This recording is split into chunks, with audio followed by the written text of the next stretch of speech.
ভারী বৃষ্টি ও ভারত থেকে নেমে আসা পাহাড়ি ঢলে ময়মনসিংহ ও নেত্রকোনা জেলার দুর্গাপুর, কলমাকান্দা, পূর্বধলা ও বারহাট্টা উপজেলার অন্তত ৩৫টি ইউনিয়নের ১২৫টি গ্রামের নিম্নাঞ্চল প্লাবিত হয়েছে। এতে প্রায় লক্ষাধিক মানুষ পানিবন্দী হয়ে পড়ে। ৩টি আশ্রয়কেন্দ্রে ঠাঁই নিয়েছে প্রায় ৩৯টি পরিবার।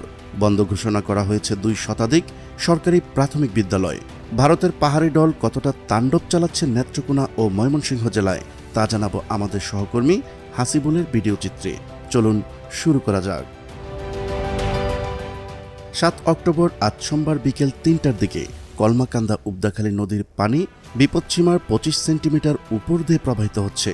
ফলে ময়মনসিংহের পর এবার নেত্রকোনা নিম্নাঞ্চল ডুবে গেছে। ভেঙে গেছে জারিয়া পানি উন্নয়ন বোর্ডের বন্যা নিয়ন্ত্রণ বেড়িবাঁধ। এতে কংসপাড়ের বাড়িঘর ও সড়ক তলিয়ে গেছে। ডুবে গেছে রেললাইনও।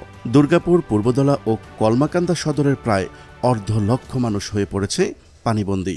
নেত্রকোনার দুর্গাপুর, কলমাকান্দা সহ প্রায় ৫ উপজেলার অর্ধশতাধিক গ্রাম পানিবন্দী হয়ে পড়েছে। এতে জলমগ্ন হয়ে রয়েছে লক্ষাধিক মানুষ। পানি উঠেছে ময়মনসিংহ ও পূর্বধলা জারিয়া রেলপথে। এতে ট্রেন চলাচলও ব্যাহত হচ্ছে।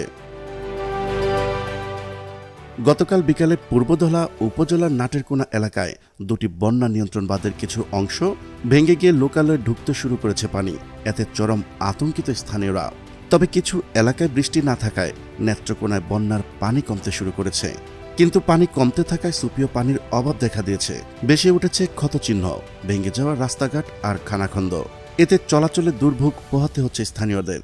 ময়মনসিংহের দোবাউড়া ও হালুয়াঘাটের ১৯টি ইউনিয়নের প্রায় ৮০টি গ্রাম জলমগ্ন। দর্শা ও নেতাই নদীর পানিতে প্লাবিত বিস্তীর্ণ অঞ্চল, জলমগ্ন বাড়িঘর ও রাস্তাঘাট। পানি ঢুকে পড়েছে সরকারি প্রতিষ্ঠান, হাসপাতালেও। দুর্ভোগে লাখো মানুষ, অনেকেই আশ্রয় নিয়েছেন বিভিন্ন শিক্ষা প্রতিষ্ঠানের ভবনে। দেখা দিয়েছে শুকনো খাবারের সংকট, বাড়ছে ভোগান্তি। প্রিয় দর্শক, আজ এই পর্যন্তই। শুরু থেকে শেষ পর্যন্ত চেষ্টা করেছি ময়মনসিংহ ও নেত্রকোনা জেলার বন্যা পরিস্থিতির সর্বশেষ ও সঠিক তথ্য উপস্থাপন করতে। কোথাও কোনো তথ্যগত ভুল কিংবা আপনার পরামর্শ থেকে থাকলে তা কমেন্ট করে জানাতে পারেন। দেখা হচ্ছে পরবর্তী ভিডিওতে। ততক্ষণ পর্যন্ত মহান আল্লাহ তাআলা সবাইকে ভালো রাখুক, সুস্থ রাখুক। আল্লাহ হাফেজ।